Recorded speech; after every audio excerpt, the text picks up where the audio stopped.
আসসালামু আলাইকুম ওয়া রাহমাতুল্লাহি ওয়া বারাকাতুহু। শিক্ষার্থীরা তোমরা কেমন আছো? তোমাদেরকে সৈয়দ আহমেদ কলেজ সুগানপুকুর গাবতলী বগুড়ার পক্ষ থেকে অনলাইন ক্লাসে স্বাগতম। আমি মোহাম্মদ ইনামুল হক রাসেল, প্রভাষক ভূগোল ও পরিবেশ বিভাগ। তোমাদের অনার্স থার্ড ইয়ারের একটি পার্ট সংখ্যাতাত্ত্বিক ভূগোল, আমি এটা নিয়ে আলোচনা করব। এখানে আজকের টপিক হবে হচ্ছে কেন্দ্রীয় প্রবণতার পরিমাপ। আমাদের ইংরেজিতে বলছে হচ্ছে মেজার্স অফ সেন্ট্রাল টেন্ডেন্সি। কেন্দ্রীয় প্রবণতা এটা বলতে আমরা যেটা বুঝি যে তথ্যবিশ্বের তথ্যগুলো যখন সুবিন্যস্ত করা হয়, এই সুবিন্যস্ত করার সময় দেখা যায় যে মানগুলো কেন্দ্রের দিকে ঝুঁকে পড়ার কিছু প্রবণতা দেখা যায়, অর্থাৎ মাঝামাঝিতে মানগুলো একটু কি থাকে, বেশি থাকে। এই মাঝামাঝিতে মানগুলো বেশি থাকার যে প্রবণতা, এটাকে আমরা বলি হচ্ছে কেন্দ্রীয় প্রবণতা।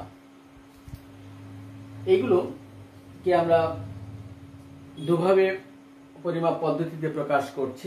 একটি হচ্ছে অঙ্কশাস্ত্রীয় গড়, আরেকটি কি অবস্থানিক গড়। অঙ্কশাস্ত্রীয় গড়কে আমরা তিন ভাগে ভাগ করি। একটা হচ্ছে গাণিতিক গড়, এটাকে আমরা ইংরেজিতে বলি হচ্ছে অ্যারিথমেটিক মিন, সংক্ষেপে আমরা এএম বলে থাকি।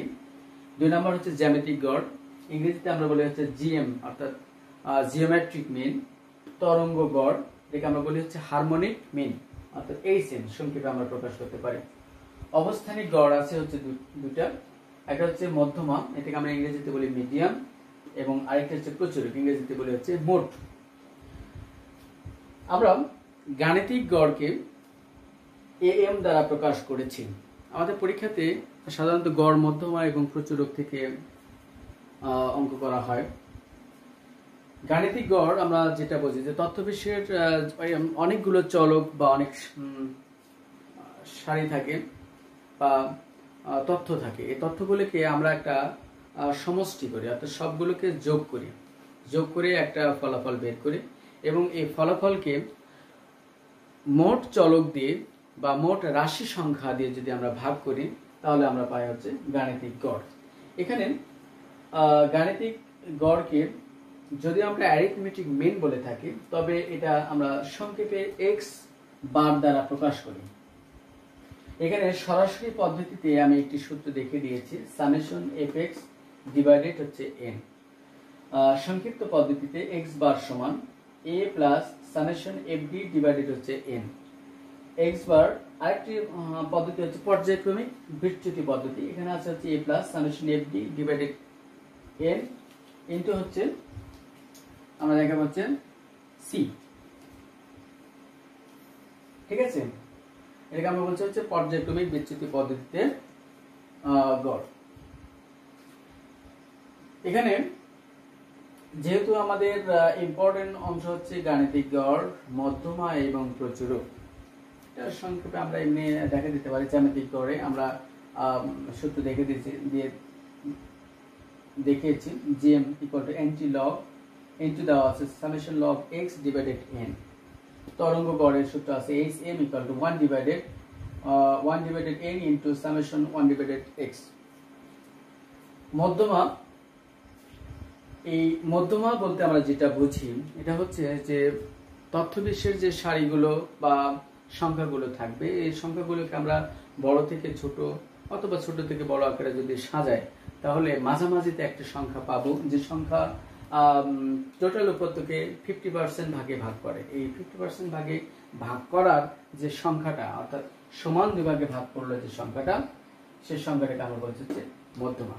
অর্থাৎ তথ্য বিশ্বের উপাত্তগুলোকে আমরা যদি সুবিন্যাস আকারে সাজাই, অর্থাৎ বড় থেকে ছোট বা ছোট থেকে বড় সাজাই, তাহলে কি হবে, মাঝামাঝি যে সংখ্যা পাবো, এটাকে আমরা বলছি হচ্ছে মধ্যমা। এই মধ্যমাটা টোটাল উপর থেকে দুটি ভাগে ভাগ করছে, একটা ছোট একদল, বড় একদল, অর্থাৎ ছোট থাকবে 50%, বড় থাকবে 50%, অর্থাৎ টোটাল উপর থেকে সমান দুই ভাগে ভাগ করে। প্রচুরক আমরা এটার আগে সূত্রটা দেখে দিই, m equal to L1 plus n divided 2 minus fc divided fm into হচ্ছে c। আমরা পরে ডিটেইলসে আসবো। প্রচুরক মোট আমরা বলছি তথ্যবিশ্বের তথ্য সারিতে অনেক যে সংখ্যাগুলো থাকে, দেখবা যে কিছু কিছু সংখ্যা একাধিকবার বা পুনরায় পুনরায় ঘটার একটা প্রবণতা দেখা যায়। অর্থাৎ যেমন ধরো যে 30 জন শিক্ষার্থী একটা বিষয়ে যদি পরীক্ষা দেয়, দেখবা যে 10 জন শিক্ষার্থী বা 12 জন শিক্ষার্থী একই রকম মার্ক পেয়েছে। তাহলে এই সংখ্যাগুলোকে আমরা বলছি হচ্ছে প্রচুরক। এটা প্রতিনিধিত্বকারী সংখ্যা হয়ে থাকে আর কি। অর্থাৎ তথ্য বিশ্বের যে সংখ্যাগুলো থাকবে, যে সংখ্যাগুলো বারবার সর্বাধিকবার ঘটার প্রবণতা আমরা দেখব বা সর্বাধিকবার সংঘটিত হয়েছে এরকম সংখ্যাগুলোকে আমরা বলবো হচ্ছে প্রচুরক। প্রচুরককে আমরা মোট সংক্ষেপে এমও দ্বারা প্রকাশ করছি। প্রচুরকের সূত্রটা দেখো যে L1 plus delta 1 divided delta 1 plus delta 2 into C. এটাকে আমরা যদি আমরা গণসংখ্যা নিবেশন থেকে যদি আমরা দেখি, সেখানে দেখবা যে সর্বোচ্চ সংখ্যা যদি একটি থাকে, অর্থাৎ প্রতিনিধিত্বকারী সংখ্যা যদি একটি থাকে, তাহলে আমরা এই সূত্রটি ব্যবহার করব। অর্থাৎ গণসংখ্যার মান সর্বোচ্চ একটি হলে এটা আমরা ব্যবহার করব। আর সর্বোচ্চ মান যদি একাধিক হয়, তাহলে সেক্ষেত্রে আমরা কাকে প্রতিনিধিত্বকারী সংখ্যা বানাবো, এক্ষেত্রে আমাদের প্রশ্ন থেকে যায়। যার কারণে আমরা গড় এবং মধ্যমা বের করার পরে সেখান থেকে মান নিয়ে এটা আমরা সূত্র লিখতে পারি 3 গুণ মধ্যমা বিয়োগ 2 গুণ গড়। তাহলে এই সূত্রটা কখন হবে? গণসংখ্যার সর্বোচ্চ মান একাধিক হলে, অর্থাৎ নেতা নির্বাচন ক্ষেত্রে সমস্যা হলে যে একই মার্ক 2 জন পেয়েছে বা 3 জন পেয়েছে সমান সমান, তাহলে কাকে আমরা প্রতিনিধিত্বকারী সংখ্যা বলবো, সেক্ষেত্রে আমাদের এই সূত্রটা ব্যবহার করব। ঠিক আছে, তাহলে আবার আমরা বলি যে এটা হচ্ছে কেন্দ্রীয় প্রবণতার পরিমাপ। এটা আমরা বলতে বোঝাচ্ছি যে তথ্য বিশ্বের যে সংখ্যাগুলো থাকবে, এটা যখন আমরা সুবিন্যস্ত করব, সাজাবো, ট্যালি আকারে সাজাবো বা তোমার গণসংখ্যা নিবেশনে সাজাবো বা সুবিন্যস্ত করব, সেখানে দেখা যাবে যে কেন্দ্রের মানগুলো ঝুঁকে পড়ার প্রবণতাটা কি থাকবে? বেশি থাকবে। এই ঝুঁকে পড়ার প্রবণতাটাকে আমরা বলছি হচ্ছে কেন্দ্রীয় প্রবণতার পরিমাপ। এখানে আমরা এই পরিমাপকে দুভাগে ভাগ করছি, একটা অঙ্কশাস্ত্রীয় গড়, একটা কি অবস্থানিক গড়। অঙ্কশাস্ত্রীয় গড়কে আমরা 3 ভাগে ভাগ করছি। একটা হচ্ছে গাণিতিক গড়, এটাকে আমরা বলি হচ্ছে অ্যারিথমেটিক মিন, জ্যামিতিক গড়, জিওমেট্রিক মিন, তরঙ্গ গড়, হারমোনিক মিন। আর অবস্থানিক গড়কে আমরা দুভাগে ভাগ করছি, একটা হচ্ছে মধ্যমা, মিডিয়াম, প্রচুরক হচ্ছে মোট। এখানে আমরা সূত্র দেখে দিয়েছি, তোমরা ইচ্ছে করলে এটা শর্ট স্ক্রিনে নিতে পারো বা স্ক্রিন শর্ট আমরা যেটা বলে থাকি আর কি। আর সূত্রগুলো আমাদের মুখস্থ করতে হবে, কারণ সূত্রগুলো অঙ্ক করতে আমাদের সহায়তা কাজে লাগবে। ঠিক আছে, আমরা এই অংশ মুছে দেবো। আমরা সরাসরি একটি অঙ্ক করে তোমাদের বুঝে দেওয়ার চেষ্টা করব, নমুনা একটা অঙ্ক দেব। তাহলে এখানে দেখো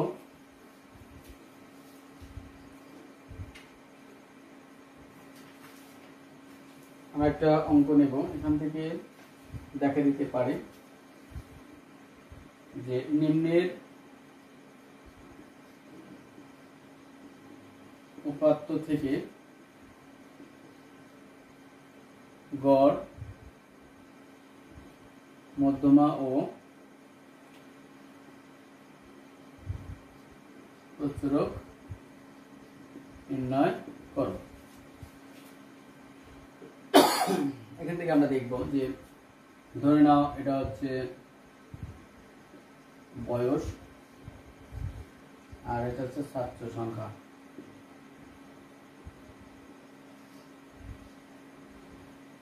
শূন্য থেকে 5 এটা আছে 2,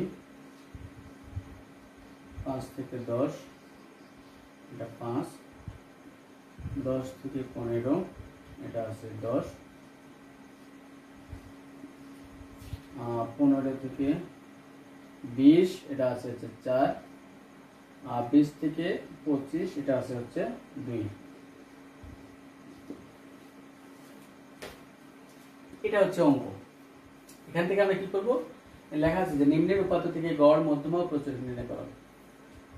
এখানে দেখো যে সুন্দরভাবে বিন্যস্ত করা আছে, অর্থাৎ এখানে শ্রেণী ব্যবধান আকারে দেওয়া আছে। শ্রেণী ব্যবধান 0 থেকে 5, 5 থেকে 10, 10 থেকে 15, 15 থেকে 20, 20 থেকে 25। সঙ্গে দেওয়া আছে 2, 5, 10, 4 এবং 2। এটা আমরা যদি সমাধানে আসি, দেখো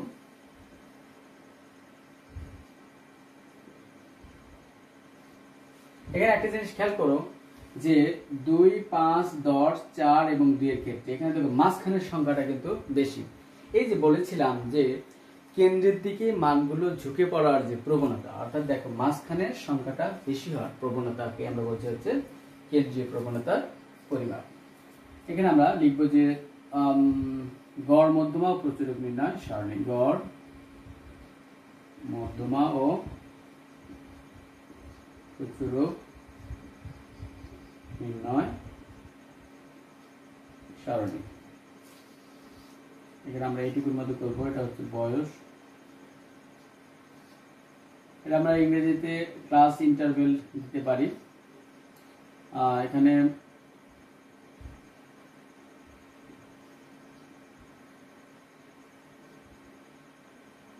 এটা আমরা x দিতে পারি। তারপর আছে হচ্ছে ছাত্র সংখ্যা, এটাকে আমরা ইংরেজিতে ফ্রিকোয়েন্সি বা f দিতে পারি আর কি। আমরা যোজিত গণসংখ্যা করব, এটাকে আমরা বলি হচ্ছে কিউমুলেটিভ ফ্রিকোয়েন্সি। আর একটা আমরা fx এর গুণফল করব। এখানে আমাদের তারপরে কি করলাম, বয়স, এটা সিআই দিয়েছি, এটা ক্লাস ইন্টারভেল, আমি পাশে লিখে দিয়েছি। সিআই কে বলছে হচ্ছে ক্লাস ইন্টারভেল। এক্স কে আমরা বলছি হচ্ছে মিড পয়েন্ট অফ ক্লাস, সংক্ষেপে এক্স দ্বারা প্রকাশ করছি। এফ কে আমরা বোঝাচ্ছি হচ্ছে ফ্রিকোয়েন্সি। সিএফ কি বোঝাচ্ছে হচ্ছে কিউমুলেটিভ ফ্রিকোয়েন্সি। আর এফএক্স দ্বারা বোঝাচ্ছে হচ্ছে এফ এর ঘর আর এবং এক্স এর ঘরের গুণফল। তাহলে দেখো এখানে 0 থেকে আমরা 5 লিখলাম, যেটা আছে সেটা লিখব। তারপর আছে 5 থেকে 10, তারপর লিখব হচ্ছে 10 থেকে 15, তারপরে 15 থেকে 20, আর 20 থেকে হচ্ছে 25।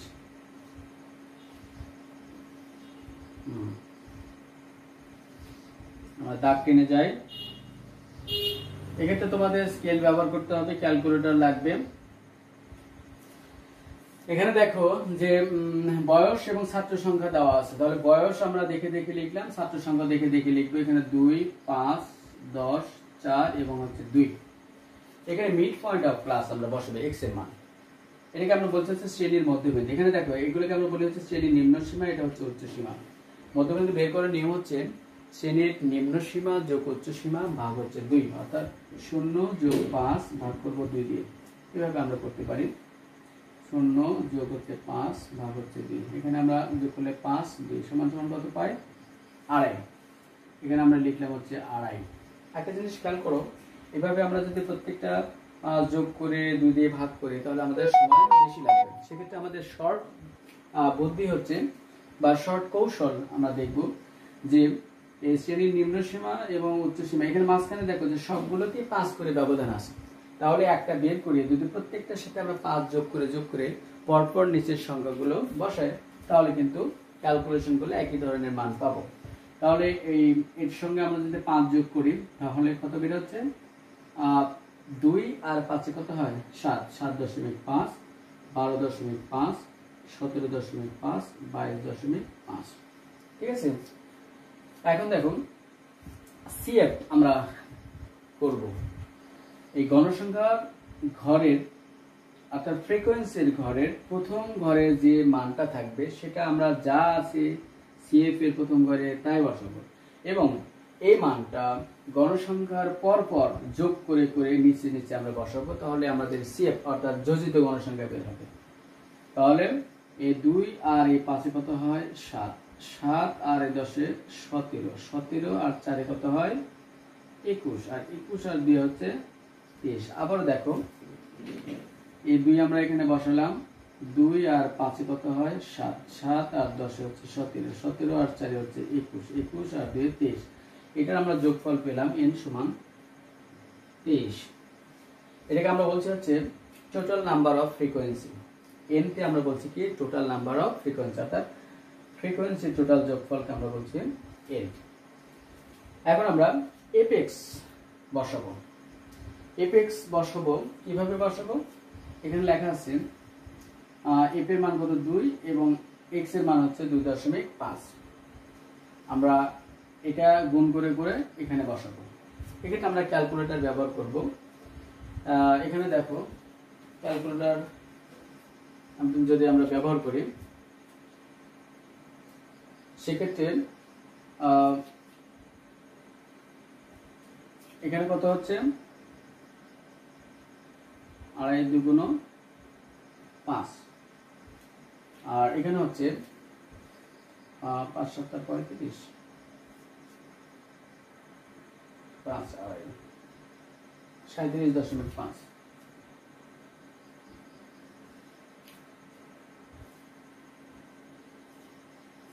এখানে দেখো এটা হবে 1250, এটা হবে 4 7 28। আমরা বসাতে পারি 4 7 কত 28, আর 4 1 4 আর 2 হচ্ছে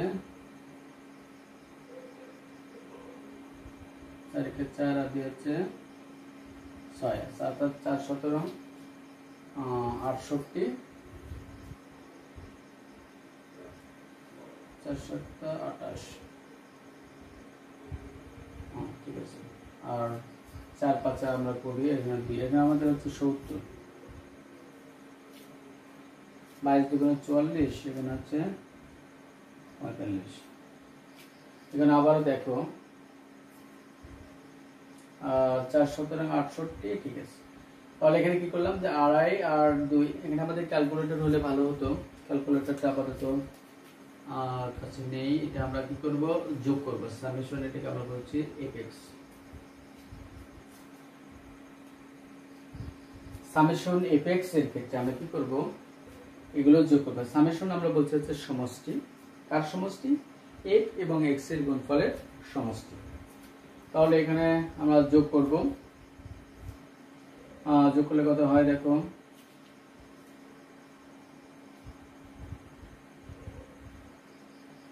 5 10 17 17 7 5 6 7 8 9 10 11 13 14 15 16 17 18 19 20 20 হচ্ছে 0, এটা দেখে 2 2 2 4, এখানে হচ্ছে আমাদের 4 আর এখানে হচ্ছে 1, 1407 দশমিক হচ্ছে 5। আবার আমরা একটু দেখব যে এখানে 5 আর 5 10 আর সাথে হচ্ছে 17 7, হাতে দেখি 1, তারপরে কি করলাম 5 5 7 12 12 5 হচ্ছে 17 17 আর 3 হচ্ছে 20, 20 শূন্য হাতে দেখে 2 2 আর 2 4 আর 1। ঠিক আছে শিক্ষার্থী বন্ধুরা, তোমরা দেখো আমরা এভাবে কাজ করলাম। এখন এখান থেকে আমরা গড়, মধ্যমা এবং প্রচুরক নির্ণয় করতে পারি।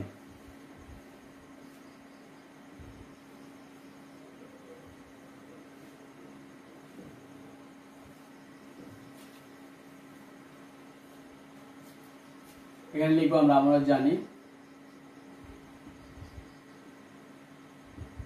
গড় x bar equal to summation fx divided হচ্ছে n।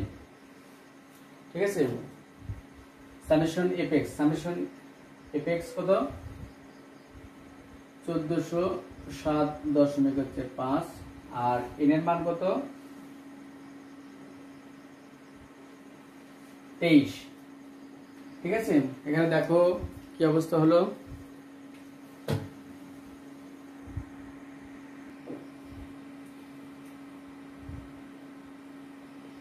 হ্যাঁ শিক্ষার্থী বন্ধুরা দেখো যে এখানে আমরা কি করলাম, এটা দিয়ে এটা লিখলাম এখান থেকে, আর 23 লিখলাম হচ্ছে এখান থেকে, ভাগ করলে আমাদের বের হলো 61.19।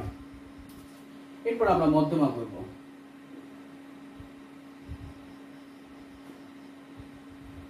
মধ্যমার সূত্রকে আমরা বলছি এম ই দ্বারা প্রকাশ করছি। এখানে আমাদের ln n ডিভাইডেড 2 মাইনাস হচ্ছে fc ডিভাইডেড হচ্ছে fm ইনটু হচ্ছে c, এটা হচ্ছে আমাদের মধ্যমার সূত্র। তাহলে আমরা মুছে দিই, এটা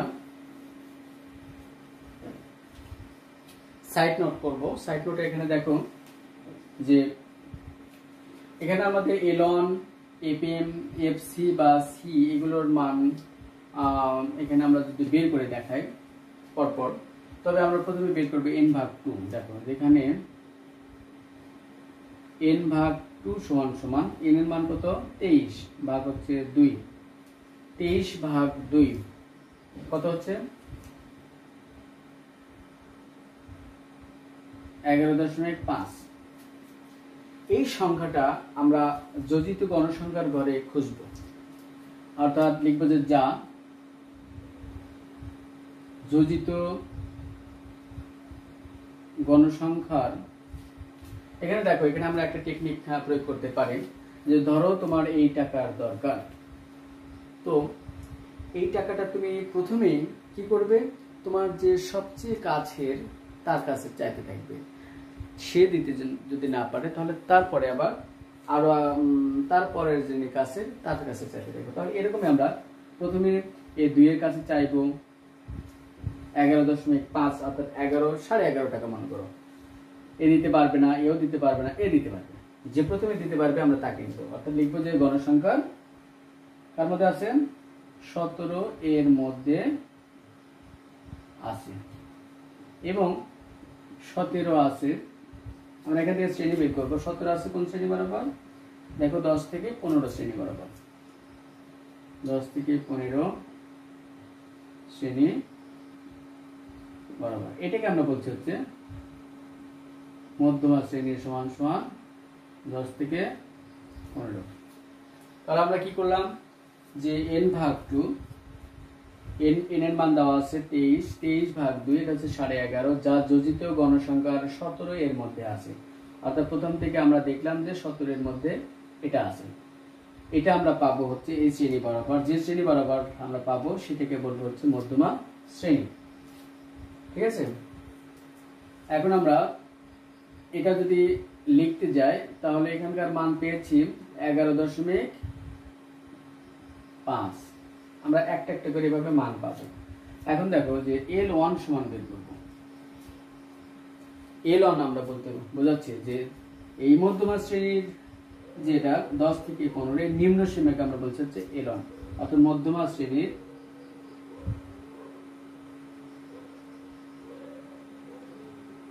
নিম্ন সীমা কত, এটা 10। এরপরে আমরা বের করব এফসি। এফসি তে আমরা বলছি মধ্যমা শ্রেণীর পূর্বের শ্রেণীর, কি লিখবো, মধ্যমা শ্রেণীর পূর্বের শ্রেণীর গণসংখ্যা, যোজিত গণসংখ্যা, পূর্বের শ্রেণীর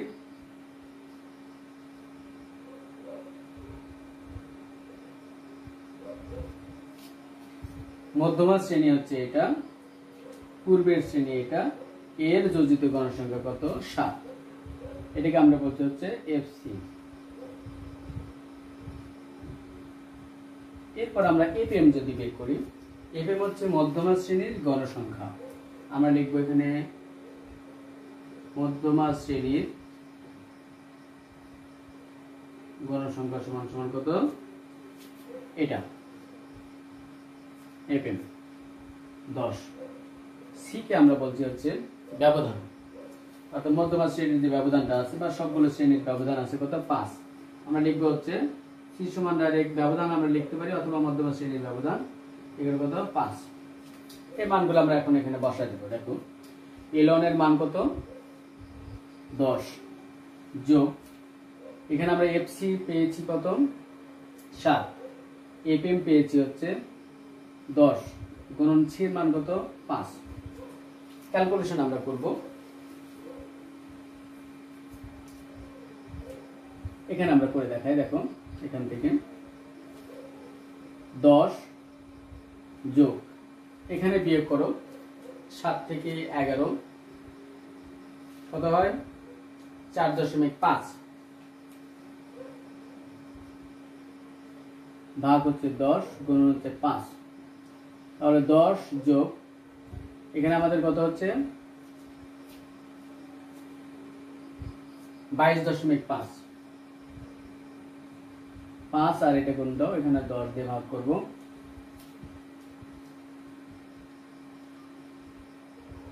শিক্ষার্থীরা দেখো 4.5 গুণ হচ্ছে 5, 22.5, এটাকে আমরা কি করব 10 দিয়ে ভাগ করব। 2 দশমিক এখানে আমরা 10 লিখব 2.25, তাহলে কত হচ্ছে দেখো 12.25।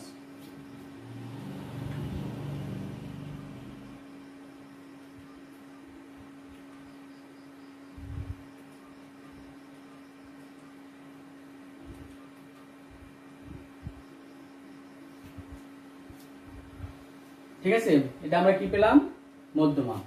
এরপর আমরা দেখব প্রচুরক কিভাবে বের করতে পারি। প্রচুরকের সূত্র দেখো, গড় বের হলো, মধ্যমা বের হলো, প্রচুরক আমরা বের করবো। এটা আমরা মুছে দিলাম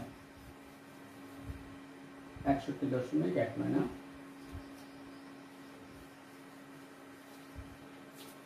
প্রচুরক এটাকে আমরা বলছি এমও। এখানে দেখো প্রচুরকের দুইটা সূত্র লিখে দিয়েছিলাম। একটা হচ্ছে যে গণসংখ্যার সর্বোচ্চ মান যদি একটা হয় তাহলে প্রথম সূত্র, যদি একাধিক হয় তাহলে দ্বিতীয় সূত্র। এখানে দেখো যে গণসংখ্যার সর্বোচ্চ মান 10 একটাই আছে, তাহলে প্রথম সূত্র হবে L1 plus delta 1 plus delta 2 into হচ্ছে সি। এখানে দেখো আমরা প্রচুরক শ্রেণী বলছি কাকে,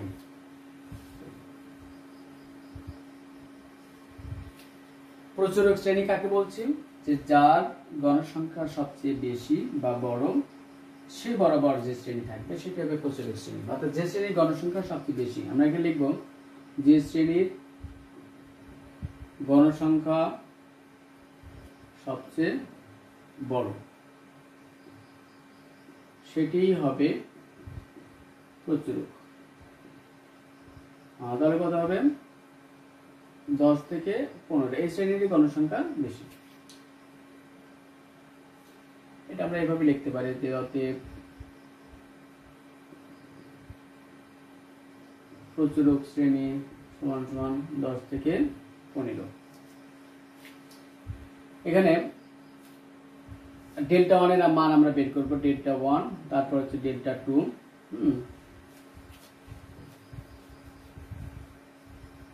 এগুলো আমাদের দরকার নেই। ডেল্টা 1 আমরা বলছি যে প্রচুরক শ্রেণীর যে গণসংখ্যা আছে এবং তার পূর্বের আছে, এটা আমরা পার্থক্য বের করব। ঠিক আছে, এভাবে আমরা লিখতে পারি যে 10 বিয়োগ 5 সমান সমান হচ্ছে 5, অর্থাৎ প্রচুরক শ্রেণীর গণসংখ্যা ও তার পূর্বের শ্রেণীর গণসংখ্যার পার্থক্য।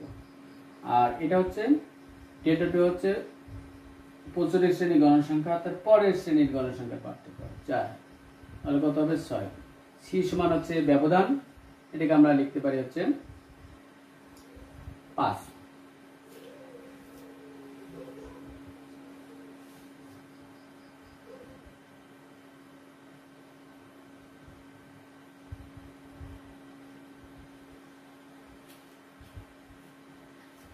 আচ্ছা, এখানে দেখো তাহলে L1 হচ্ছে আমাদের কত,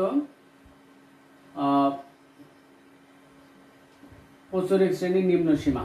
এটা আমরা এখানে লিখে দিতে পারি L1 সমান সমান 10 প্রচুরক শ্রেণীর নিম্ন সীমা, অর্থাৎ এখানে আমরা 10 ডেল্টা 1 এর মান বেড়েছে কত 5, 5 যোগ ডেল্টা 2 কত 6 গুণ হচ্ছে সি এর মান কত 5, 10 যোগ 5 5 করে 25 গুণ হচ্ছে 11, তাহলে 10 যোগ আমরা ভাগ করব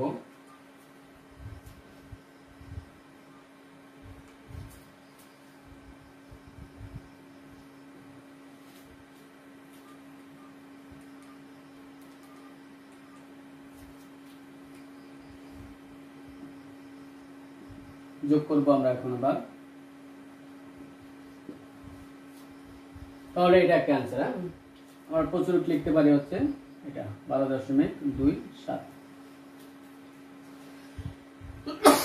শিক্ষার্থী বন্ধুরা তোমরা দেখো যে আমরা এভাবে গড়, মধ্যমা এবং প্রচুরক বের করতে পারি। এখানে আমরা শেষে উত্তর অবশ্যই এমনি লিখে দিতে পারি উত্তর। আমরা গড় পেয়েছি কত 61.19, মধ্যমা পেয়েছি কত 12.25 এবং প্রচুরক পেয়েছি হচ্ছে 12.27। ঠিক আছে, আজকে এ পর্যন্তই। তবে তোমরা এভাবে নমুনা অঙ্ক নিয়ে বা বোর্ডের বা জাতীয় বিশ্ববিদ্যালয়ের আসা বিভিন্ন ধরনের প্রশ্ন নিয়ে তোমরা এভাবে প্র্যাকটিস করে অনুশীলন করতে পারো, প্র্যাকটিস করতে পারো। আজকে এই পর্যন্তই, ধন্যবাদ সবাইকে।